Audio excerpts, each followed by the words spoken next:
আমাদেরকে কি বলে? মৌলবাদী বলে। বলে বলে ওই যে রাজাকার বলে।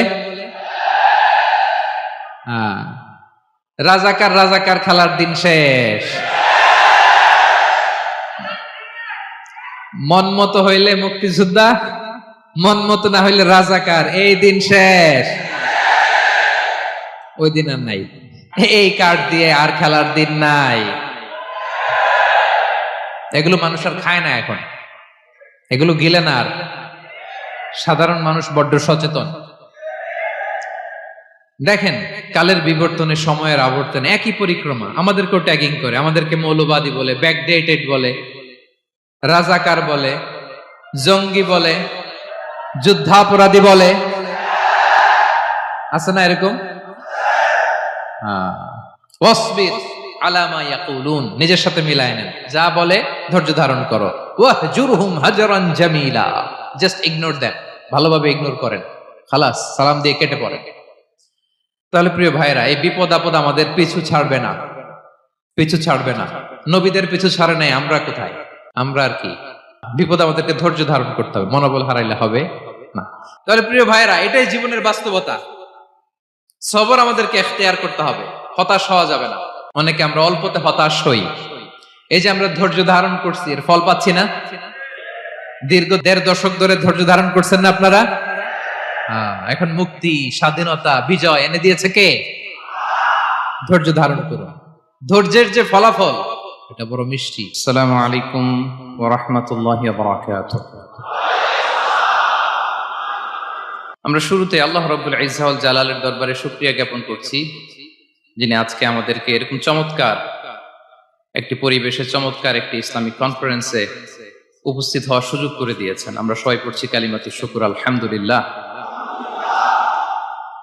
সম্মানিত সুধী, আমরা এই পৃথিবীতে খুব অল্প একটা সময়ের জন্য, একটা ট্রানজিট পিরিয়ড কাটানোর জন্য বেসিকলি আমরা এই পৃথিবীতে এসেছি। আমরা কি চিরকাল এই পৃথিবীতে থাকবো বলেন তো? না, একটা ট্রানজিট পিরিয়ডে আমরা এসেছি, আবার চলে যেতে হবে। এই যে আমাদের জীবন, এই জীবনের জন্য বিপদ আপদ, পরীক্ষা, স্ট্রাগল, এটা অনিবার্য, এটা হবে। বিপদ নাই, কষ্ট নাই, আপদ নাই, অনিশ্চয়তা নাই, স্ট্রাগল নাই, এমনকি কেউ আছে এখানে? কেউ কি হাত তুলে বলতে পারবেন যে হুজুর আমার জীবনে কোনো বিপদ নাই, অথবা আমার জীবনে কোনো দুঃখ নাই, কষ্ট নাই, কোনো স্ট্রাগল নাই, কোনো রিস্ক নাই? এরকম সৌভাগ্যবান কেউ আছেন এখানে? তাহলে জীবনের জন্য পরীক্ষা, এটা অনস্বীকার্য, হবেই হবে পরীক্ষা। পৃথিবীর জীবনটাই এমন, এভাবেই এই লাইফকে ডিজাইন করা হয়েছে। পরীক্ষা থাকবে, এখানে বিপদ থাকবে, এগুলো উত্তীর্ণ হয়ে আপনাকে যেতে হবে। চির সুখ, চির শান্তি, এটাই পৃথিবীতে হয় না। চির সুখ এবং চির শান্তির জায়গা হচ্ছে জান্নাত। চির সুখ এবং চির শান্তি কোথায়? এটা জান্নাতের বৈশিষ্ট্য। চির সুখ, চির শান্তি, টেনশন নাই, ঝামেলা নাই, পরীক্ষা নাই, বিপদ নাই, রিস্ক নাই, স্ট্রাগল নাই, এটা হচ্ছে দ্য ফিচার্স অফ জান্নাত, জান্নাতের ফিচার। কিন্তু সমস্যা বাদে তখন যখন জান্নাতের ফিচার আমরা দুনিয়ায় খুঁজি। যেটা পাবো আমরা জান্নাতে, এটা খুঁজি কোথায়? এই তখনই সমস্যা বাদে। And this is the main problem. এটাই বড় সমস্যা। এই সমস্যার সমাধান কোথায়, এটা নিয়ে আজকে আমি কিছু কথা অ্যাড্রেস করবো ইনশাআল্লাহ। তো তাহলে আসুন শুনি জান্নাতের ফিচার কি। জান্নাতের কমন একটা ফিচার হচ্ছে জান্নাতে there will be no sickness in paradise. জান্নাতে কোনো অসুস্থতা থাকবে না, চিরসুস্থ। সুবহানাল্লাহ পড়েন। চিরসুস্থ, চির সবল, কেউ অসুস্থ হবে না জান্নাতে। জান্নাত হবে অ্যান্টি এইজিং, জান্নাতে বয়স বাড়বে না কারো, চির যৌবনা, চির যুবক, অ্যান্টি এজিং। আপনারা জানেন যে বর্তমান পৃথিবীতে অ্যান্টি এজিং ক্রিম পাওয়া যায় না? ক্রিম, কথা বুঝতেছেন? অ্যান্টি এজিং ক্রিম পাওয়া যায়। তারা বলে এই ক্রিম মাখলে চামড়ায় ভাঁজ পড়ে না। এটার দাম আছে কিন্তু অনেক। অ্যান্টি এজিং ক্রিম লাগায়, শ্যাম্পু ইউজ করে, অ্যান্টি এজিং অয়েল আছে, এটা দিলে নাকি চামড়ায় ভাঁজ পড়ে না। ইভেন ভারতের অনেক বড় একজন ব্যবসায়ী মুকেশ আম্বানি, নাম শুনছেন না? যে তার ছেলের বিয়ে হয়ে গেল। তো এই মুকেশ আম্বানির স্ত্রী নীতা আম্বানি, সে কিছুদিন আগে এক বটল গোল্ড ওয়াটার খেয়েছে, gold water, and its cost $60,000 $60,000 দাম এক বোতল গোল্ড ওয়াটারের। কেন? ফর অ্যান্টি এজিং, যাতে বয়সের ছাপ গালে না থাকে। এখন বলেন, এভাবে কি আমাদের বয়সকে ধরে রাখা সম্ভব এই পৃথিবীতে? সম্ভব না, কারণ এই ফিচারটা দুনিয়ার ফিচার না, এটা জান্নাতের ফিচার। সুবহানাল্লাহ পড়েন। তাহলে জান্নাতে কেউ অসুস্থ হবে না, জান্নাত হবে চির যৌবন, চির যৌবনা। ওখানে আমরা যুবক থাকবো, প্রত্যেকে 33 বছরের যুবক যুবতী হয়ে জান্নাতে ঢুকবো। বিষ্ণু ইসলাম বলেন, আহলুল জান্নাতি জুরদা ওয়া মুরদা ওয়া আবনাউ সালাসিন ওয়া সালাসিন। জান্নাতে যারা যাবে শুভ্র দাড়িবিহীন, প্রত্যেকে হবে 33 বছর বয়সের। ওই যে 33 বছর বয়সে একবার ঢুকলেন, আর বয়স বাড়বে না, ওইটাই চিরকাল ওই বয়স পাবেন। জান্নাতের আরেকটা ফিচার হচ্ছে নো ফ্রাস্ট্রেশন, কোনো চিন্তা নাই, দুশ্চিন্তা নাই, হাইপার টেনশন নাই, সজীব প্রাণবন্ত। সুবহানাল্লাহ। জান্নাতের আরেকটা ফিচার হচ্ছে there is no expiry date in জান্নাত। এক্সপায়ারি ডেট আছে? জান্নাতে যে ঢুকবো 7 দিনের জন্য চেক ইন, নাকি? চেক ইন কয় দিনের জন্য? 7 দিন, 10 দিন পরে চেক আউট করে ফেলবে, এরকম না। নো এক্সপায়ারি ডেট, আজীবন। একবার এন্ট্রি পেলে বের হওয়ার টেনশন নাই। আল্লাহু আকবার। তাহলে no expiry date, rather it's eternal, আজীবন থাকবেন, খালিদিনা ফিহা, চিরকাল থাকবেন। এবং জান্নাতের সবচাইতে গুরুত্বপূর্ণ ফিচার হচ্ছে there will be no death in জান্নাত। জান্নাতে আপনার আর মৃত্যু হবে না, মৃত্যুর বিদায় হবে। তার মানে আপনি অমর হবেন। তাহলে আপনি চির সুস্থ, চির সবল হবেন জান্নাতে, চির যুবক থাকবেন, প্রাণবন্ত থাকবেন, আপনি অমর হবেন, আপনি জান্নাতে মরবেন না। জান্নাতীরা যখন জান্নাতে যাবে, ফেরেশতারা ডেকে বলবে, ইয়া আহলাল জান্নাতি ইন্না লাকুম আন তাসিহু ফালা তাসকামু আবাদা। জান্নাতীরা চিরকাল সুস্থ থাকবা, অসুস্থ হবা না। ইন্না লাকুম আন তাশিব্বু ফালা তাহরামু আবাদা, তোমরা শাবাব থাকবা, বুড়া হবা না। ওয়া ইন্না লাকুম আন তাহইয়াউ ফালা তামুতু আবাদা, চিরকাল বেঁচে থাকবা, মরবা না। এবং সেদিন জান্নাতে মৃত্যু দেয়া হবে, মৃত্যু দেয়া হবে। ইউতাল মাউতু বিকাবশিন আমলাহ, একটা ছাগলের আকৃতিতে মৃত্যুকে আনা হবে। ফায়ুযবাহুল মাউত, মৃত্যুকে জবাই দেয়া হবে। এবার জান্নাতীরা তাকিয়ে থাকবে, ফেরেশতারা বলবে, ইয়া আহলাল জান্নাতি খুলুদুন ফালা মাউত, হে জান্নাতীরা চিরকাল এই জান্নাতে থাকবে। তাহলে জান্নাতের ফিচার পাইছেন। এখন কোন বোকা যদি এই ফিচার দুনিয়ায় খোঁজে, পাবে? পাবে না, কারণ দুনিয়ার ফিচার আলাদা। দুনিয়ার ফিচার কি? এই দুনিয়াতে বিপদ আসবে, কষ্ট আছে দুনিয়াতে, হতাশা আছে, ভয় আছে, অসুস্থতা আছে, বার্ধক্য আছে, এবং এই দুনিয়ার একটা এক্সপায়ারি ডেট আছে, আছে না? দ্য ডে ইউ ডাই, যেদিন আপনি মারা যাবেন, এটা আপনার এক্সপায়ারি ডেট। চলে যেতে হবে, চলে যেতে হবে। এই পৃথিবীতে মৃত্যুর অস্তিত্ব আছে, সবকিছু থমকে দিয়ে, আপনাকে চমকে দিয়ে মৃত্যু চলে আসবে, ঠিক কিনা বলেন? তাহলে এগুলো হচ্ছে দুনিয়ার ফিচার। এই দুনিয়াতে বিপদ আপদ, কষ্ট, ঝুঁকি, স্ট্রাগল, বার্ধক্য, অসুস্থতা, এগুলো নিয়ে আমাদেরকে টিকে থাকতে হয়। এটা দুনিয়ার ফিচার, মিলায় ফেললে হবে না। জান্নাতের ফিচার একটা, দুনিয়ার ফিচার আরেকটা। দুনিয়াতে কষ্ট থাকবে, বিপদ আপদ থাকবে। এই দুনিয়ার ফিচারটা আল্লাহ তাআলা কোরআনের একটা আয়াতে খুব চমৎকার ভাবে উল্লেখ করেছেন, সেটা দিয়েই আমি আলোচনা শুরু করেছি। আল্লাহ তাআলা ইরশাদ করছেন, ওয়ালা নাবলুওয়ান্নাকুম বিশাইইম মিনাল খাউফি ওয়াল জুই ওয়া নাকসিম মিনাল আমওয়ালি ওয়াল আনফুসি ওয়াস সামারাত ওয়া বাশশিরিস সাবিরিন। আল্লাহ তাআলা বলছেন, অবশ্যই অবশ্যই আমি তোমাদেরকে পরীক্ষা করব, ভয় দিয়ে, ক্ষুধা দিয়ে, সম্পদের ঘাটতি দিয়ে, আতঙ্ক দিয়ে, প্রাণনাশ দিয়ে, ফল ফসলের হানি দিয়ে পরীক্ষা করব। কিন্তু এই পরীক্ষায় যারা উত্তীর্ণ হবে, যারা সবর ইখতিয়ার করবে, ওয়াবাশশিরিস সাবিরিন, ধৈর্যশীলদের জন্যই হচ্ছে সুসংবাদ। আলহামদুলিল্লাহ পড়ে। তাহলে সম্মানিত সুধী, আমরা বুঝতে পারলাম এই পৃথিবীর ফিচার হচ্ছে এখানে বিপদ থাকবে, বিপদ ছাড়া কেউ থাকবে না। স্ট্রাগল থাকবে, কষ্ট থাকবে, ঝুঁকি থাকবে, রিস্ক থাকবে, এবং নানা ধরনের বিপদ আপদ দিয়ে আল্লাহ তাআলা আমাদেরকে পরীক্ষা করবেন। এটা মাস্ট, এটা আমাদের মাইন্ডসেটে নিয়ে নিতে হবে। মাইন্ডসেটে এটা ক্লিয়ার থাকতে হবে। চিরসুখ চিরশান্তি এই দুনিয়াতে মিলবে, কোথায় মিলবে তাহলে এটা? তাহলে বিপদ আসবেই, আপদ আসবেই, পরীক্ষা থাকবেই আমাদের জীবনে। তবে ইন্টারেস্টিংলি মজার বিষয় হচ্ছে পরীক্ষাটা এক একজনের এক এক রকম। পুরো পৃথিবীটা একটা পরীক্ষা ক্ষেত্র, কিন্তু কারো প্রশ্নপত্রের সাথে কারো প্রশ্নপত্রের কোনো মিল নাই। সুবহানাল্লাহ। আমার পরীক্ষা একরকম, আপনার পরীক্ষা আরেক রকম, ওই ভাইয়ের পরীক্ষা আরেক রকম, ওনারটা আরেক রকম। সবাই পরীক্ষার্থী, সবাই পরীক্ষার্থী, কিন্তু কারো প্রশ্নপত্রের সাথে কারো প্রশ্নপত্রের কোনো মিল নাই। কারো জন্য পরীক্ষা হচ্ছে সে খুব অসুস্থ, প্রচন্ড অসুস্থতা, তার জন্য পরীক্ষা। ক্যান্সারের রোগী, দুরারোগ্য ব্যাধি, ডক্টর বলছে 4th স্টেজে চলে আসছে, কয়েক মাস বাঁচতে পারে, এটা তার জন্য পরীক্ষা। আবার কারো দেখবেন যে খুব একটা অসুস্থতা নাই, অসুস্থতার ঝামেলা নাই, কিন্তু তার দারিদ্রতা আছে, তার আর্থিক অনটন, এটা তার জন্য পরীক্ষা। আবার কারো দেখবেন অসুস্থতাও নাই, দারিদ্রতাও নাই, তার দাম্পত্য জীবনের সমস্যা আছে না নাই? অনেকের দেখবেন এগুলো কোনোটাই সমস্যা না, তার ছেলে কথা শোনে না, মাদকাসক্ত। আহা, মাদকাসক্ত, রিহ্যাবে পাঠায়, আবার আসে, আবার গাঁজা খাওয়া শুরু করে, আছে না নাই বলেন? দেখেন তার পরীক্ষাটা আবার আলাদা।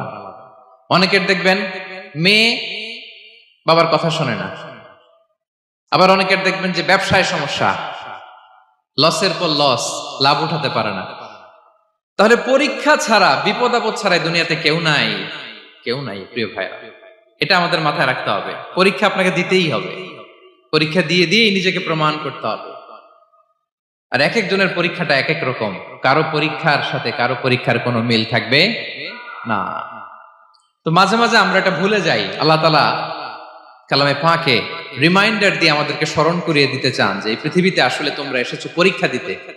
এটাই জীবনের বড় বাস্তবতা। আমাদের জীবনে যত হতাশা, আমাদের জীবন নিয়ে যত অভিযোগ, আমাদের মনে যত কষ্ট, আমাদের হৃদয়ের ভেতরে যত অস্থিরতা, তার মূলে হচ্ছে এই সমস্যা যে আমরা ভুলেই গেছি আমরা পরীক্ষা দিতে আসছি।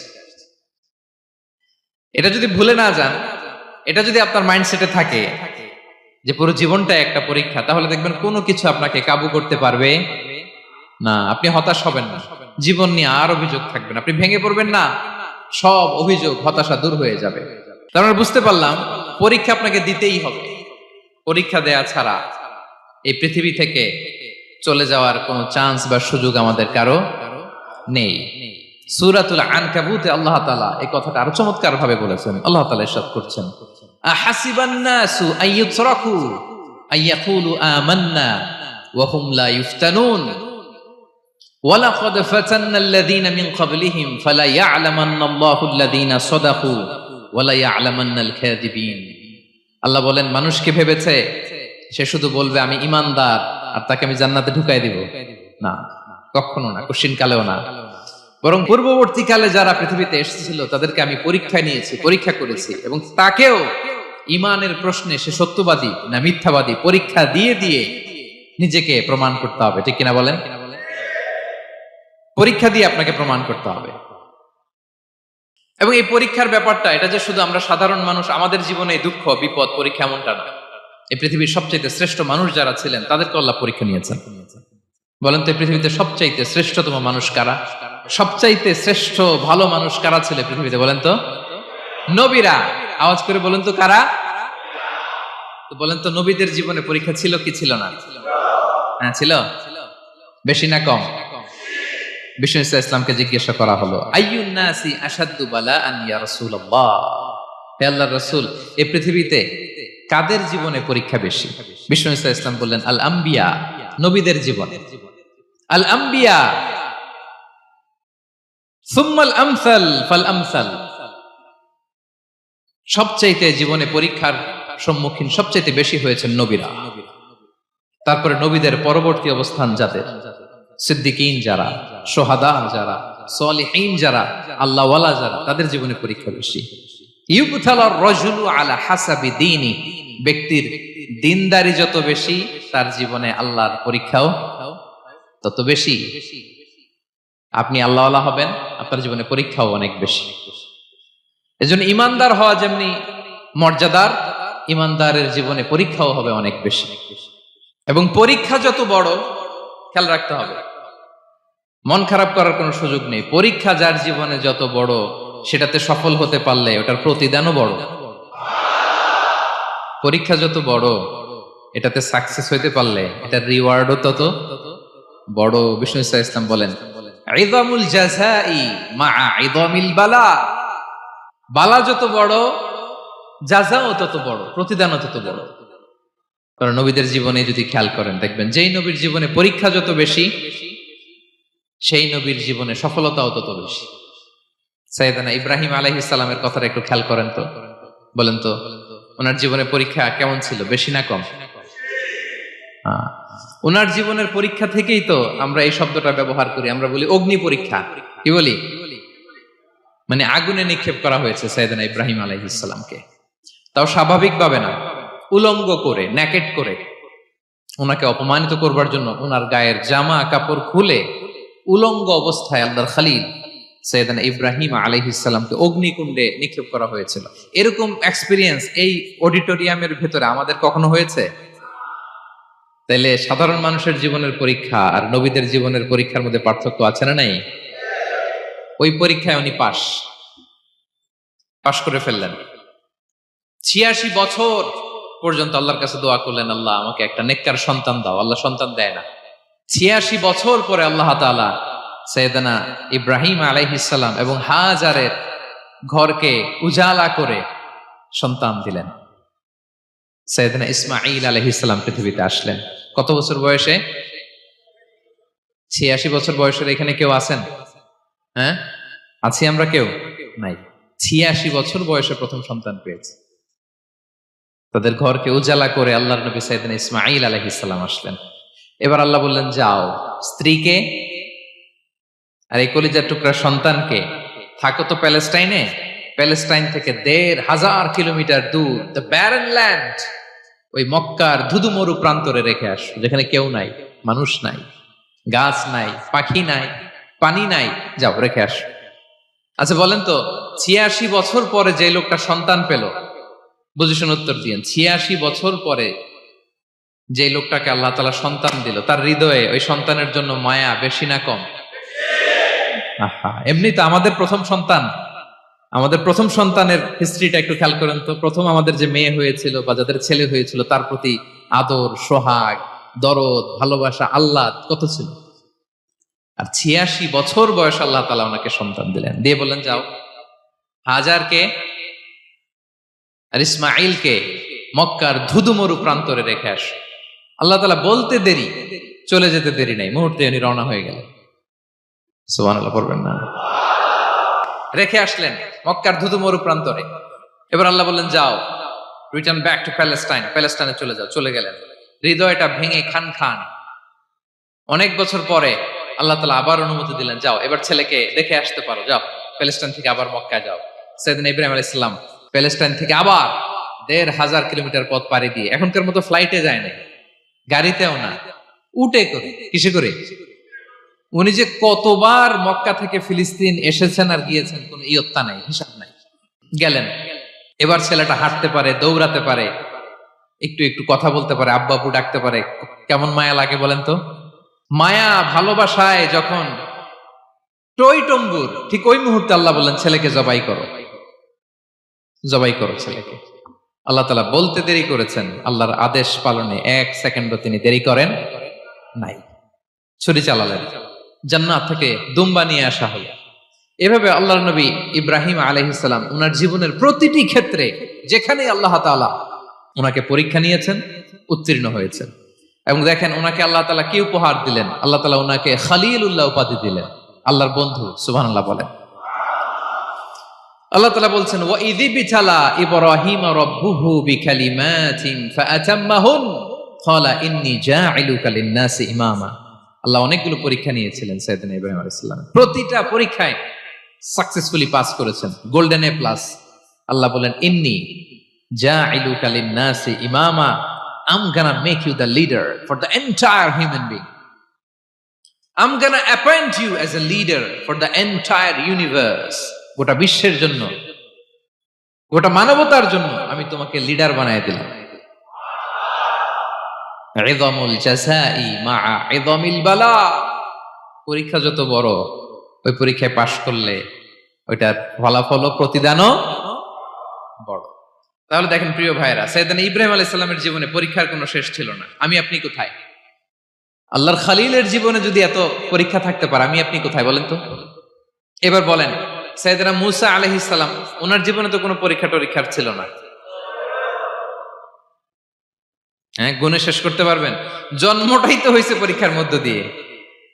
মিশরের ছেলে সন্তান হইলে ফেরাউন বলছে জবাই করো, ওনার মা এরকম সিন্ধুকে করে ভাসায় দিলেন নীল নদীতে। আল্লাহু আকবার! কি একটা রোমাঞ্চকর পরিস্থিতির মধ্য দিয়ে আল্লাহ তাআলা ওনাকে বাঁচালেন। সুবহানাল্লাহ। জন্মই হয়েছে পরীক্ষার মধ্যে দিয়ে।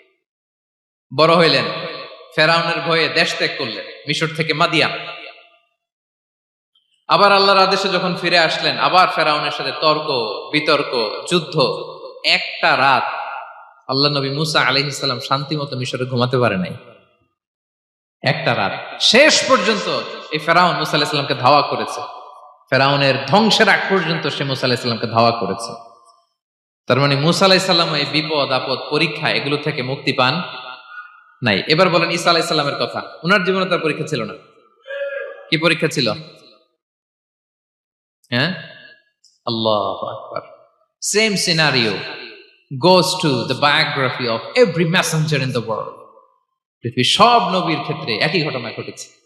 সাইয়েদনা ঈসা আলাইহিস সালাম দাওয়াত যখন দিলেন, ওনার বিরোধিতা শুরু হলো, ওনাকে হত্যার ষড়যন্ত্র হলো, ইভেন কি ওনাকে মারার জন্য বনি ইসরাইলেরা উদ্ধত হলো, জানে বাঁচবার জন্য পালালেন, এক ঘরে ঢুকলেন, চারদিক দিয়ে ঘেরাও করলো, উনি দরজা জানালা লাগাই দিলেন। ওরা বললো, একজন দরজা ভেঙে জানালা ভেঙে ভিতরে ঢুকো, ঢুকে দেখো বেটা ঈসা কি করে। একজন ভিতরে ঢুকছে, ঢুকার সাথে সাথে বল রাফাআহুল্লাহু ইলাইহি, আল্লাহ তাআলা ঈসা আলাইহিস সালামকে উপরে উঠায় নিল। আর যেই লোকটাকে তারা ভিতরে ঢুকালো, তার চেহারাকে আল্লাহ তাআলা ঈসা আলাইহিস সালামের চেহারার মতো করে দিলেন। এবার তার বাইরের সাথীরা বলে, ঘটনা কি বেটা? ঈসাও বেরোয় না, আমাদের লোকটাও বেরোয় না, সবাই ঢুক।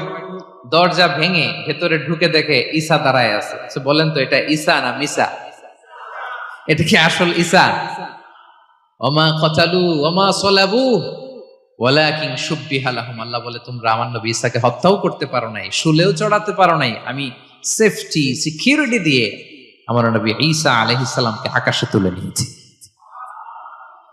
তাহলে ওনার জীবনে পরীক্ষার শেষ ছিল না।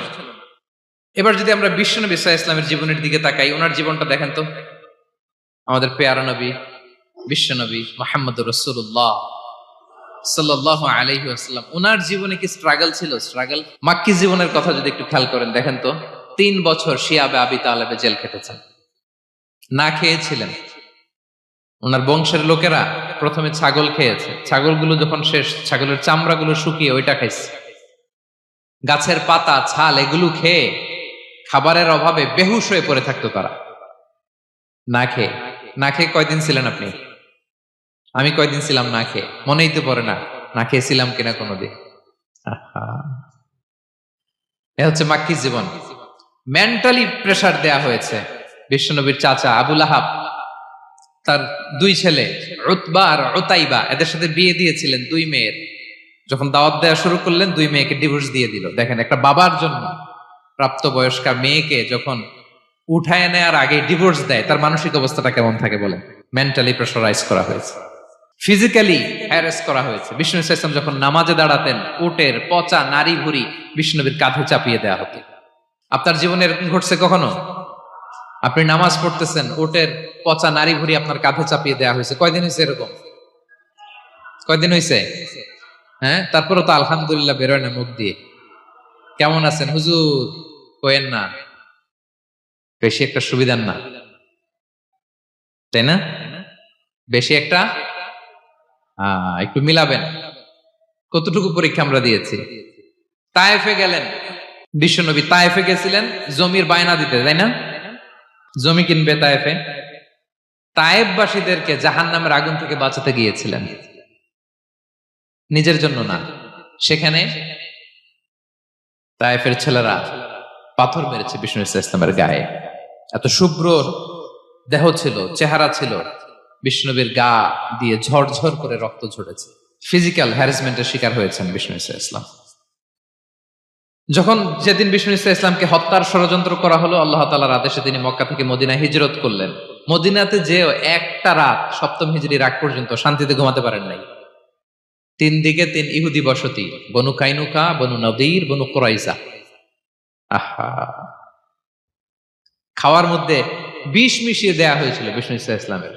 বাজুর, খাসির বাজুর রান পছন্দ করতেন। এক ইহুদি মহিলা বিষ্ণু ইসলামের ওই রানের মধ্যে বিষ মিশিয়ে দিয়েছিল। ওই বিষের যন্ত্রণায় মৃত্যুর আগ পর্যন্ত বিষ্ণুনবী কাতরাতেন, এবং উনি ইন্তেকালের সময় ওই বিষের ব্যথা যন্ত্রণাতে ইন্তেকাল করেছেন। বিষ্ণুনবীর ইন্তেকালটা শাহাদাতের ইন্তেকাল ছিল। বিষ্ণু ইসলাম বলেছেন, ওই যে খায়বার এলাকার ওই মহিলা যে আমার খাবারে বিষ মিশিয়েছিল, সেই বিষের যন্ত্রণা, বেদনা, কষ্ট আমি অনুভব করছি।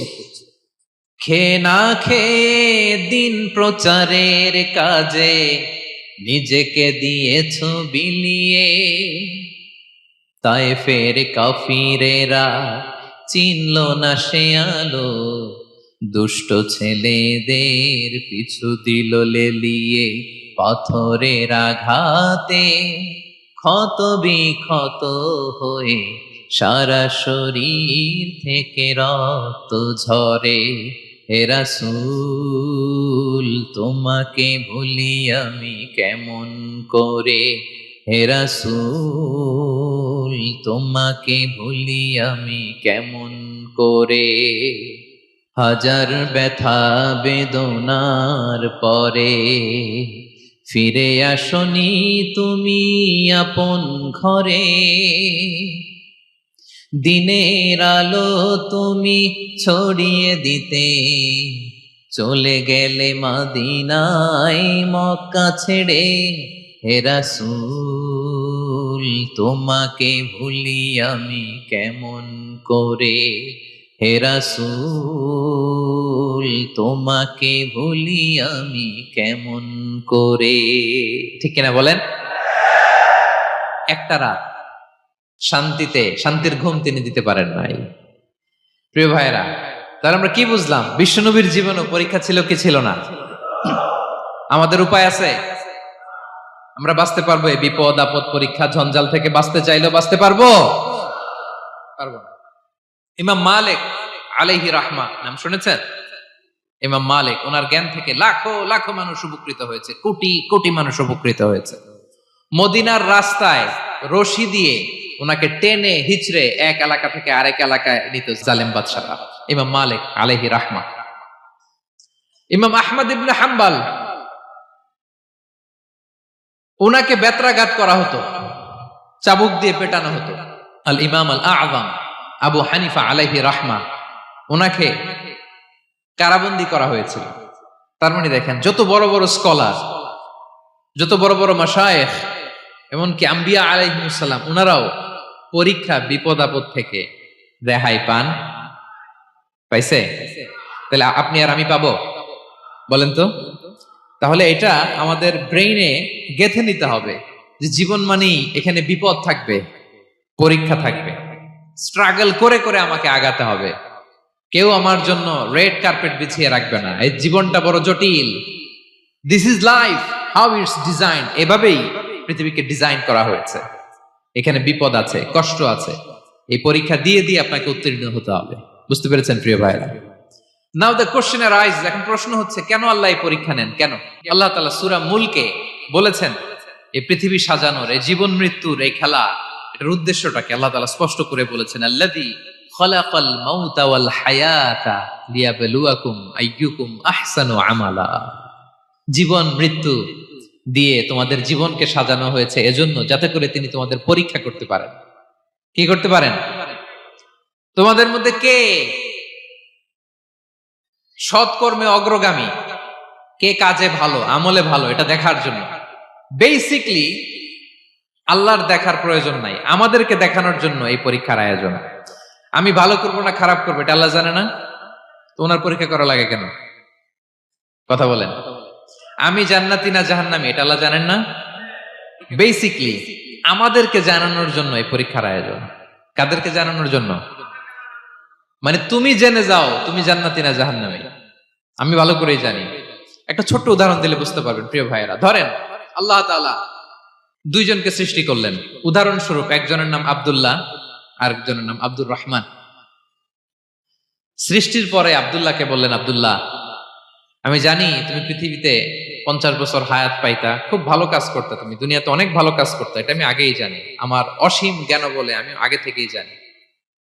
তো যাও, তোমার এইমাত্র সৃষ্টি করলাম, যাও তুমি জান্নাতে ঢুকে যাও, কারণ আমি জানি তুমি জান্নাতি হবে।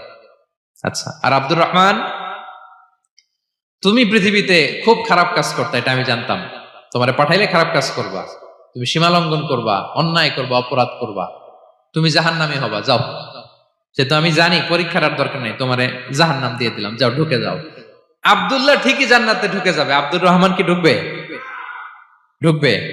সে বলবে, আল্লাহ এইমাত্র আমারে বানাইলেন, এইমাত্র আপনি আমাকে সৃষ্টি করলেন, সৃষ্টি করেই বলতেছেন তুমি জাহান্নামে যাও, আর বলতেছেন আমি জানি দুনিয়াতে পাঠালে তুমি খারাপ কাজ করবা, তুমি জাহান্নামী হবা, পাঠানোর আর কি দরকার, আগে থেকে জাহান্নামে যাও। আল্লাহ আপনি জানলে জানতে পারেন, আমি তো জানি না। ঠিক কিনা বলেন? সে বলবে, না আল্লাহ আপনি ভুল বলতেছেন, এই দুনিয়াতে পাঠাইলে আমি খুব ভালো কাজ করতাম, আমি সীমা লঙ্ঘন করতাম না, নামাজ পড়তাম, রোজা রাখতাম, হজ করতাম, যাকাত দিতাম, সাদাকা করতাম, চ্যারিটি করতাম, জনকল্যাণকর সব ভালো কাজগুলো আল্লাহ আমি করতাম। এজন্য আল্লাহ তাআলা পরীক্ষার আয়োজন করেছেন, যাতে করে তুমি জেনে যাও যে পৃথিবীতে তুমি কি করেছো। এখন আর আল্লাহকে এক্সকিউজ দেওয়ার সুযোগ নেই। আচ্ছা বলেন তো, আবু জাহেলকে যদি আল্লাহ এখন কিয়ামতের দিন বলে, Abu Jahl go to the hell fire, আবু জাহেলের কিছু বলার সুযোগ আছে? কারণ ও দুনিয়াতে কি করে আসছে এটাও জানে না। ফেরাউনকে ডেকে যদি আল্লাহ বলে, ফেরাউন তুমি জাহান্নামে যাও, গো টু দা হেল ফায়ার, ওর কি কোনো এক্সকিউজ দেওয়ার সুযোগ আছে? বলেন, সুযোগ আর আছে? কারণ তুমি দুনিয়াতে কি করেছো তোমার চেয়ে ভালো কেউ আর জানে। পৃথিবীতে এই পরীক্ষার এই আয়োজনের সবচাইতে বড় উদ্দেশ্য হচ্ছে যাতে করে আমরা দেখে যাই যে আমরা কি কাজ করছি। কেউ যখন পরীক্ষা দেয় প্রিয় ভাইরা, ওই পরীক্ষায় কত পাবে তার একটা হিসাব আছে না? বলেন, আপনি গণিত পরীক্ষা দিয়ে আসছেন, যে 100-তে 100 পাবে সে বলতে পারে আমার সব অঙ্ক হয়েছে, ঠিক কিনা বলেন? আর যে লাড্ডু গুড্ডু বুঝছেন তো, কিছুই পারে নাই, ঘোড়ার ডিম, তারও একটা হিসাব আছে যে সে কিছুই লিখে আসতে পারে নাই। তাই পৃথিবীতে এই পরীক্ষার আয়োজনের প্রধানতম কারণ হচ্ছে যাতে করে আমরা বুঝে যেতে পারি যে আমরা কোথায় যাব, জান্নাতে না জাহান্নামে। প্রিয় সুধী, এ পর্যায়ে আমরা জানবো এই যে পরীক্ষা আল্লাহ তাআলা নিচ্ছেন আমাদেরকে, এই পরীক্ষায় সফল হওয়ার মূল মন্ত্র কি। কোরআনে বিভিন্ন আয়াতে এই পরীক্ষার কথা বলা হয়েছে এবং এই পরীক্ষার সফলতার মূল মন্ত্রও কোরআনে ঘোষিত হয়েছে। আলহামদুলিল্লাহ বলেন। যে আয়াত দিয়ে আমি শুরু করেছি এই আয়াতে আল্লাহ তাআলা বলেছেন, ওয়াবাশশিরিস সাবিরিন, নবী হে ধৈর্যশীলদেরকে আপনি সুসংবাদ দিন, ধৈর্যশীলদেরকে সুসংবাদ দিন। তার মানে বিপদে ধৈর্য ধারণ করতে হবে প্রিয় ভাইরা। ইন্নামাস সাবরু ইনদা সাদামাতিল উলা, বিপদে আমরা অনেক সময় প্যানিক হয়ে যাই, অস্থির হয়ে যাই, কি করব, হতাশ না। মুমিনরা হতাশ হয় না, ধৈর্য ধারণ করে। কি করে? কি করে? ধৈর্য ধারণ করার শক্তি দাও গো মেহেরবান আমায়, দাও গো মেহেরবান। পড়েন, ধৈর্য ধারণ করার শক্তি দাও গো মেহেরবান আমায়, দাও গো মেহেরবান। সবাই বলুন একসাথে, ধৈর্য ধারণ করার শক্তি দাও গো মেহেরবান আমায়, দাও গো মেহেরবান। বুকের ভেতর ব্যথার নদী বইছে অবিরাম, বইছে বইছে অবিরাম। পড়ুন, ধৈর্য ধারণ করার শক্তি দাও গো মেহেরবান আমায়, দাও গো মেহেরবান। পড়েন আমিন। আল্লাহ যেন বিপদে আমাদেরকে ধৈর্য ধারণ করার তৌফিক দান করে। প্রিয় ভাইয়েরা, ধৈর্য এটা এমন একটা গাছ যে গাছের সারা গায়ে কাটা, কিন্তু এই গাছের ফলটা বড় সুস্বাদু। আই রিপিট, আমি আবার বলছি, ধৈর্য। এটা এমন একটা গাছ যে গাছের সারা গায়ে কাটা, কিন্তু ফলটা বড় মিষ্টি, ফলটা বড় সুস্বাদু। সবাই ধৈর্য ধারণ করতে পারে না। বিষ্ণু ইসা ইসলামকে আল্লাহ তাআলা নানা সময় আশ্বস্ত করেছেন, সান্ত্বনা দিয়েছেন, আর ধৈর্যের বাণী শুনিয়েছেন। আল্লাহ বলেন, ফাসবির কামা সবারা উলুল আজমি মিনার রাসূল। নবী হে, আপনার আগে দৃঢ় প্রত্যয়ী নবীরা যেরকম ধৈর্য ধারণ করেছে, আপনিও ধৈর্য ধারণ করুন। সূরাতুল মুজাম্মিল আল্লাহ তাআলা বলছেন, ওয়াসবির আলা মা ইয়াকুলুনা ওয়াহজুরহুম হাজরান জামিলা। ওরা যাই বলুক, আপনি ধৈর্য ধারণ করুন, ওদের কথাকে ইগনোর করুন। Just ignore what they are saying to you. যা বলে আপনি জাস্ট ইগনোর করেন। ওরা বিষ্ণু ইসা ইসলামের মনোবলকে ভেঙে দেওয়ার জন্য কখনো বিষ্ণু ইসা ইসলামকে কবি বলে গালি দিত। কবি কি বলতো? শায়ের। কখনো বলতো মজনুন, পাগল। নাউজুবিল্লাহ পড়বেন না? পাগল বলে গালি দিত। মাঝে মাঝে বলতো কাহিন, গণক। মাঝে মাঝে বিষ্ণু ইসা ইসলামকে তারা বলতো আবতার, লেস কাটা। মুহাম্মদ, তোমার ছেলে নাই, তোমার বংশ নির্বংশ হয়ে গেছে, তোমার নাম নেয়ার মতো কেউ নাই। আহা, কপাল পোড়া। গোটা বিশ্বব্যাপী বিষ্ণু ইসা ইসলামের সুনাম সুখ্যাতি ছড়িয়ে দিয়েছে কে? আকাশ বাতাস মাড়িয়ে, সাত আকাশ ছাড়িয়ে আল্লাহর আরশ পর্যন্ত আল্লাহ তাআলা বিষ্ণুনবীর সুনাম সুখ্যাতিকে সুউচ্চ করেছেন। ঠিক কিনা বলেন? ইগনোর করুন। আপনাকে কবি বলে, গণক বলে, আপনাকে পাগল বলে, আপনাকে লেসকাটা বলে, জাস্ট ইগনোর দেন। বর্তমান সময়েও নানা ধরনের ট্যাগ আমাদেরকেও দেয় কি দেয় না বলেন? দেয়। আমাদেরকে কি বলে? মৌলবাদী বলে, বলে বলে ওই যে রাজাকার বলে। রাজাকার রাজাকার খেলার দিন শেষ। মন মতো হইলে মুক্তিযোদ্ধা, মন মতো না হইলে রাজাকার, এই দিন শেষ। ওই দিন আর নাই। এই কার্ড দিয়ে আর খেলার দিন নাই। এগুলো মানুষ আর খায় না এখন, এগুলো গিলে না আর। সাধারণ মানুষ বড্ড সচেতন। দেখেন, কালের বিবর্তনে, সময়ের আবর্তনে একই পরিক্রমা আমাদেরকেও ট্যাগিং করে। আমাদেরকে মৌলবাদী বলে, ব্যাকডেটেড বলে, রাজাকার বলে, জঙ্গি বলে, যুদ্ধাপরাধী বলে। আছে না এরকম? ওয়াসবির আলা মা ইয়াকুলুন, নিজের সাথে মিলায় নেন। যা বলে ধৈর্য ধারণ করো। ওয়াহজুরহুম হাজরান জামিলা, জাস্ট ইগনোর দেন, ভালোভাবে ইগনোর করেন। খালাস, সালাম দিয়ে কেটে পড়েন। তাহলে প্রিয় ভাইরা, এই বিপদ আপদ আমাদের পিছু ছাড়বে না, পিছু ছাড়বে না। নবীদের পিছু ছাড়ে নাই, আমরা কোথায়? আমরা আর কি? বিপদ আমাদেরকে ধৈর্য ধারণ করতে হবে, মনোবল হারাইলে হবে না। দেখেন বিশ্বনবী কিভাবে আপনাদেরকে সান্ত্বনা দেয়। বিশ্বনবী বলেন, আজাবান লি আমরিল মুমিন, মুমিনের ব্যাপারটা বড় আশ্চর্যজনক। ফাইন্না আমরাহু কুল্লাহু লাহু খাইর, মুমিনের জীবনে যা ঘটে সবটাই খাইর, সবটাই কল্যাণ। ইন আসাবাতহু সাররাউ শাকারা ফাকানা খাইরাল্লাহ ওয়া ইন আসাবাতহু দাররাউ সাবারা ফাকানা খাইরাল্লাহ। মুমিনের জীবনে যদি সুখ আসে, তাহলে মুমিন শুকরগুজার হয়, এটা তার জন্য ভালো। আর যদি মুমিন জীবনে দুঃখ আসে, তাহলে সে সবর ইখতিয়ার করে, এটাও তার জন্য ভালো। সুবহানাল্লাহ। তাহলে দেখেন, আমরা হয় সুখে থাকি নয় দুঃখে থাকি, ঠিক কিনা বলেন? তাহলে সুখের সময় আমরা শুকর করি, কি করি? শুকরগুজার হই। শুকরিয়া করাও একটা ইবাদত, শুকরিয়া করাও কি? আর দুঃখের সময় আমরা সবর করি, সবর করাটাও একটা। তাহলে আমাদের পুরো জীবনটাই ইবাদত, পুরো জীবনটাই। সুখের সময় শুকর আর দুঃখের সময় সবর। আওয়াজ করে বলেন, সুখের সময় শুকর আর দুঃখের সময়। এই দুই ইবাদত মুমিন জীবনে চলমান, কন্টিনিউয়াস, একটা উইন উইন সিচুয়েশন। কি বলেন? উইন উইন হয়ে গেল না? যেই পরিস্থিতিতেই থাকে আমাদের জন্য লাভ। আল্লাহু আকবার। তাহলে প্রিয় ভাইরা, এটাই জীবনের বাস্তবতা। সবর আমাদেরকে ইখতিয়ার করতে হবে, হতাশ হওয়া যাবে না। অনেকে আমরা অল্পতে হতাশ হই। এই যে আমরা ধৈর্য ধারণ করছি, এর ফল পাচ্ছি না। দীর্ঘ ১.৫ দশক ধরে ধৈর্য ধারণ করছেন না আপনারা? এখন মুক্তি, স্বাধীনতা, বিজয় এনে দিয়েছে কে? ধৈর্য ধারণ করুন। ধৈর্যের যে ফলাফল এটা বড় মিষ্টি। ধৈর্য এমন একটা গাছ, এই গাছের সারা গায়ে কাটা, কিন্তু এর ফলটা বড় সুস্বাদু, এর ফলটা বড় মিষ্টি। ধৈর্য ধারণ করার অভ্যাস করতে হবে প্রিয় ভাইরা। মুমিন হতাশ হয় না, হাল ছেড়ে দেয় না। মুমিন ভরসা রাখে একজনের উপর, তিনি কে? লা তাইআসু মির রাউহিল্লাহ ইন্নাহু লা ইয়াইআসু মির রাউহিল্লাহি ইল্লাল কওমুল কাফিরুন। আল্লাহর রহ থেকে, রহম থেকে নিরাশ হয়ে যাও না। কাফির ছাড়া, অকৃতজ্ঞ ছাড়া কেউ আল্লাহর রহ থেকে, আশা থেকে নিরাশ হয় না। শয়তানের সবচেয়ে বড় মিশন হলো আমাদেরকে হতাশ বানানো, এটা খেয়াল রাখবেন। শয়তানের সবচাইতে বড় মিশন কি? আমাদেরকে হতাশ করে দেয়া। হতাশ বানাইতে পারলে সে সাকসেসফুল, খুশি।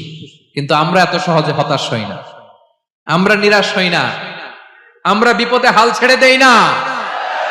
আমরা ভরসা রাখি এক মহান সত্তার উপর, তিনি কে? মনে থাকবে, বিপদ আসলে ভেঙে পড়বেন, ভিসা না হইলে কান্নাকাটি শুরু করবেন, ব্যবসায় লস হইলে হাউমাউ, হতাশ হবেন, ভেঙে পড়বেন। ধৈর্য ধারণ করব আমরা। আওয়াজ করে বলেন, আমরা কি করব? সবর। বিপদ ট্যাকেল দেওয়ার প্রথম স্টেপ হচ্ছে সবর, ধৈর্য ধারণ করতে হবে। ওয়াবাশশিরিস সাবিরিন, ধৈর্যশীলদেরকে সুসংবাদ দাও। বিপদ থেকে বাঁচার দ্বিতীয় স্টেপ হচ্ছে এই বিপদ থেকে উত্তরণের চেষ্টা করতে হবে। কন্টিনিউয়াস প্রচেষ্টা চালিয়ে যেতে হবে। ওয়াল্লাযীনা জাহাদু ফিনা লানাহদিয়ান্নাহুম সুবুলানা, যারা আমার রাস্তায় চেষ্টা করে, প্রচেষ্টা করে, স্ট্রাগল করে, তাদেরকে আমি পথ দেখিয়ে দেই, সুবুল দেখিয়ে দেই, ওয়ে আউট দেখায় দেই, এক্সিট দেখায় দেই। কোথাও আটকাবেন না আপনি, আপনাকে এক্সিট দেখায় দিবে কে? মালয়েশিয়াতে কেলুয়ার বলে না? কেলুয়ার কি বলে চেনেন? কেলুয়ার মানে কি? এক্সিট। এক্সিট পেয়ে যাবেন, আটকাবেন না আপনি জীবনে কোথাও। 3 নাম্বার, আল্লাহর উপর তাওয়াক্কুল করতে হবে বিপদ আসলে। ওমাইয়া তাওয়াক্কাল আলাল্লাহি ফাহুয়া হাসবুহ, আল্লাহর উপর যে তাওয়াক্কুল করে আল্লাহই তার জন্য যথেষ্ট হয়ে যায়। তাহলে বিপদে প্রিয় ভাইরা আমরা প্যানিক হব না, ধৈর্য ধারণ করব, বিপদ থেকে উত্তরণের সর্বোচ্চ প্রচেষ্টা চালিয়ে যাব, আর ভরসা রাখবো একজনের উপর, তিনি কে? আর বিপদ আসলে এটাকে নেগেটিভলি নেবেন না সব সময়। বিপদ আপদ এটা অনেক পজিটিভ, ভালো জিনিস আমাদের জীবনে বয়ে নিয়ে আসে। শাইখুল ইসলাম ইবনু তাইমিয়া আলাইহি রাহমা, উনি বলতেন, খুব দামি কথা, খুব হেভি ওয়েট কথা, মনোযোগ দিয়ে শুনুন। তিনি বলতেন, যে নেয়ামত তোমাকে আল্লাহ থেকে দূরে সরায়, ওই নেয়ামতের চেয়ে বিপদ ভালো, যে বিপদ তোমাকে আল্লাহর দিকে ধাবিত করে।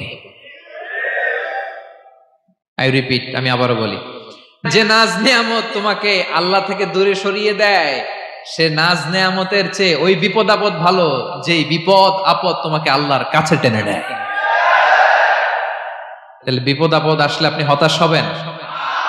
আর কখনো দুঃখ করবেন? মোয়ারের ভাইয়েরা, আর মন খারাপ করবেন? আপনি খেয়াল করে দেখেন, বিপদ আসলে আমরা আল্লাহরে ডাকি বেশি।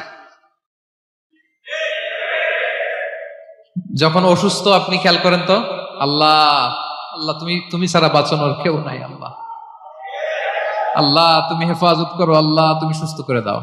যখন লাইফ থ্রেট, দেখেন আপনি গুম হয়ে যেতে পারেন, আপনার কারাবন্দী করতে পারে, এরকম একটা বিপদের মধ্যে আছেন, তখন খেয়াল করেন তো আল্লাহর সাথে আপনার কানেক্টিভিটি, রিলেশনশিপটা কতটা ডেভেলপ হয়। কারণ বিপদে পড়লে আমরা আল্লাহরে ডাকি বেশি। তাহলে বিপদ আপদেরও কিছু পজিটিভ সাইড বা দিক আমাদের জীবনে আছে না নাই? অনেক পজিটিভ দিক আছে, কয়েকটা শেয়ার করি। 1 নাম্বার, আল্লাহ, 1 নাম্বার পজিটিভ সাইড তো বললাম, ইমাম ইবনু তাইমিয়া যেটা বললেন। এরপরে হচ্ছে মাঝে মাঝে আল্লাহ তাআলা আমাদের মর্যাদাকে আপগ্রেড করতে চায়, এলিভেট করতে চায়। আপনি ধরেন কোন একটা এয়ারলাইন্সের রেগুলার প্যাসেঞ্জার টিকিট কাটেন, মাঝে মাঝে হঠাৎ করে দেখবেন কাউন্টারে গেলে তারা বলে, you are upgraded to business class, অথবা you are upgraded to first class. যেহেতু রেগুলার প্যাসেঞ্জার, অনেক মাইলস জমা হয়েছে, আপগ্রেড করে দেয়। আল্লাহ তাআলা মাঝে মাঝে চায় তিনি আমাদের মর্যাদাকে, র্যাঙ্ক, এটাকে আপগ্রেড করবেন। কিন্তু আমার যে আমল আখলাকের অবস্থা, ওইটা দিয়ে ওই আপগ্রেড র্যাঙ্কে যাওয়ার সুযোগ নাই। বুঝতেছেন কথা? আল্লাহ চায় আমার লেভেল একটু আপ করতে, কিন্তু আমার আমলের যে অবস্থা এতে আমি ওখানে যাই না। তখন আল্লাহ কিছু বিপদ আপদ দিয়ে, পরীক্ষা দিয়ে বান্দাকে টেস্ট করে। ওই পরীক্ষায় যদি উত্তীর্ণ হন, সাথে সাথে আল্লাহ তাআলা আপনার লেভেল বা র্যাঙ্ক আপগ্রেড করে দেয়। সুবহানাল্লাহ পড়বেন না? তাহলে লাভ না লস? আওয়াজ করে বলেন, লাভ না লস? মুমিন জীবনের সব লাভ। যত বিপদ আপদ আপনাকে স্পর্শ করে প্রতিটাতেই আপনার জন্য কল্যাণ। বিষ্ণু ইসা ইসলাম বলেন, মা ইউসিবুল মুসলিমা মিন নাসাবিন ওয়ালা ওয়াসাবিন ওয়ালা হাম্মিন ওয়ালা হুজনিন ওয়ালা আযান ওয়ালা গাম্মিন হাত্তা শাওকাতি ইউশাকুহা ইল্লা কাফফারাল্লাহু বিহা খাতায়া। আপনার জীবনে যত দুঃখ, যত যন্ত্রণা, যত টেনশন, যত অ্যাংজাইটি, যত ইনজুরি, এমনকি গোলাপ ফুল পাড়তে যে ওখানে যে কাটা বাঁধছে, বরই খেতে যে বরই গাছে ওঠার পর যে একটা কাটা বিঁধছে আপনার হাতে, এর কারণে আল্লাহ তাআলা আপনার গুনাহ মাফ করে দেয়। সুবহানাল্লাহ। তাহলে বিপদ আপদ দিয়ে আল্লাহ বান্দার মর্যাদাকে আপগ্রেড করে। বিপদ আপদে ফেলে আল্লাহ তাআলা বান্দার পাপ মোচন করে। বিপদ আপদ দিয়ে আল্লাহ তাআলা বান্দার শাস্তি মওকুফ করে। এমন পাপ করছেন এটার জন্য শাস্তি বরাদ্দ হয়ে গেছে, কিন্তু আল্লাহ তাআলা ওই শাস্তি থেকে মাঝে মাঝে আপনাকে বাঁচাতে চায়, তখন কিছু বিপদ দিয়ে বান্দারে পরীক্ষা করে। উত্তীর্ণ হলেই আল্লাহ তাআলা ওই শাস্তিকে মওকুফ করে দেয়। তাহলে আসুন সামারি করি, পুরো আলোচনাটার সামারি করি। বিপদ আপদ, পরীক্ষা, স্ট্রাগল, কষ্ট, এটা সুন্নাতুল্লাহি ফিদ দুনিয়া। এই দুনিয়ায় আল্লাহর সুন্নাত, এর বাইরে কেউ যেতে পারে না। ইভেন নট দ্য মেসেঞ্জার্স, নবীরাও না। আজকের আলোচনায় শুনছেন না নবীদের জীবন দিয়ে কি গেছে, ups and downs, test and trial. নবীরাও না। তাহলে এটা আমাদের মাইন্ডসেটের সাথে সেট আপ করে নিতে হবে যে অতীতে, বর্তমানে, ভবিষ্যতে বিপদ আপদ মুক্ত এই পৃথিবীতে কেউ থাকবে না। পারবেন? হ্যাঁ, এটা মাইন্ডসেটে নিয়ে নিতে হবে যে এটাই জীবন। বিপদ আপদ দিয়ে আল্লাহ পরীক্ষা করবেন। এটাই পৃথিবী। চির সুখ চির শান্তি এই পৃথিবীতে খুঁজলেই পাওয়া যায় না। শুরুতে বলছিলাম না, চির সুখ চির শান্তি। বলেন তো এটা কি দুনিয়ার ফিচার না জান্নাতের ফিচার? জান্নাতের ফিচার দুনিয়ায় খুঁজলে পাওয়া যাবে? যাবে না। তাহলে আজকের আলোচনার 1 নাম্বার লেসন হচ্ছে বিপদ আপদ এটা সুন্নাতুল্লাহি ফিদ দুনিয়া। এই দুনিয়া আল্লাহর সুন্নাত, এটা থেকে মুক্তি পাওয়ার কোনো সুযোগ নাই, নবীরাও পায় নাই। 2 নাম্বার লেসন, বাঁচার যেহেতু সুযোগ নাই, we have to face it with patience, intellect and tawakkul. বিপদে অস্থির হওয়া যাবে না, এটাকে ফেস করতে হবে উইথ পেশেন্স, ধৈর্যের সাথে। বিপদ আমরা মোকাবেলা করব কিসের সাথে? ধৈর্য। প্যানিক হবেন না, অস্থির হবেন না, ধৈর্য ধারণ করবেন। উইথ ইন্টেলেক্ট, আল্লাহর দেয়া আপনার ইন্টেলেক্ট খাটিয়ে এই বিপদ উত্তরণের সর্বান্তকরণের চেষ্টা প্রচেষ্টা আপনার চালায় যেতে হবে। আর সবশেষে আত-তাওয়াক্কুল আলাল্লাহ, ডিপেন্ডিং অন আল্লাহ, ভরসা করব কার উপর? আল্লাহর উপর। পারা যাবে তো? আচ্ছা, 2টা লেসন গেল। 3 নাম্বার লেসন হচ্ছে আমাদের ছেলে মেয়েদেরকে we have to educate our child regarding the test and trial in this দুনিয়া। দুনিয়ার এই বিপদ আপদের ব্যাপারে আমাদের ছেলে মেয়েদেরকে শেখাতে হবে, বুঝাতে হবে। ওরা ছোট মানুষ তো অস্থির হয়ে যায়, আব্বু আমার সাথে কেন এমন হয়, আমারই শুধু পেন্সিল চুরি হয়, আমারই শুধু এটা হয়, আমি পরীক্ষায় খারাপ করি, আমি ব্যথা পাই, আমার এই আমার সেই। ছোট মানুষ তো বুঝে না। ওরা বুঝাইতে হবে যে বাবা, this is the essence of life, এটাই জীবন। এটাই কি এই লাইফ হ্যাকস গুলো তাদেরকে শেখাইতে হবে। ডোন্ট বি প্যানিক, প্যানিক হওয়া যাবে না। This is how life is design, এটাই জীবন। বিপদ আপদ আসবে, এটাকে মেনে নিতে হবে, ছেলে মেয়েদেরকে শিখাইতে হবে, তাহলে তারাও প্যানিক হবে না। পারবেন তো ইনশাআল্লাহ? আচ্ছা, 4 নাম্বার লেসন হচ্ছে যেটা আমরা জানলাম, এই বিপদ আপদ সবসময় আমাদের জন্য খারাপ না। সামটাইমস ইট ব্রিংস খায়ের for us if dealt properly. ঠিক মতো বিপদকে ডিল করতে পারলে এটা আসলে আমার জন্য আখেরে কল্যাণই বয়ে নিয়ে আসে। কি বলেন, তাই না? কল্যাণ বয়ে নিয়ে আসে। সব শেষ কথা হলো আমরা যেন এই বিপদগুলোকে প্রপারলি ডিল করতে পারি, আমরা যেন সবর ইখতিয়ার করতে পারি। আল্লাহর কাছে চাইতে হবে, দোয়া করতে হবে, কারণ তৌফিক দেওয়ার মালিক কে? আল্লাহর কাছে যেন আমরা কায়মানুবাক্যে প্রার্থনা করতে পারি, আল্লাহ এই বিপদকে যেন আমরা ডিল করতে পারি, উইথ সাবার, উইথ ইন্টেলেক্ট, উইথ তাওয়াক্কুল। আসল হাতিয়ার হচ্ছে এটা, দোয়া। আল্লাহর কাছে চাইবেন, মনোযোগের সাথে চাইবেন, আন্তরিকতার সাথে চাইবেন। উদউল্লাহ ওয়া আনতুম মুখিনুনা বিল ইজাবা। বিষ্ণু বলেন এমন ভাবে চাও যেন তুমি অনেকটা কনফার্ম যে তোমার দোয়া আল্লাহ কবুল করবেনই, এমন ভাবে চাও। অনেকে রোবোটিক দোয়া করে। রোবোটিক দোয়া মানে দোয়ার মধ্যে প্রাণ নাই, ধ্যান নাই, মন নাই, আগ্রহ নাই, ভালোবাসা নাই, ওই দোয়া আল্লাহ কবুল করে না। মনোযোগ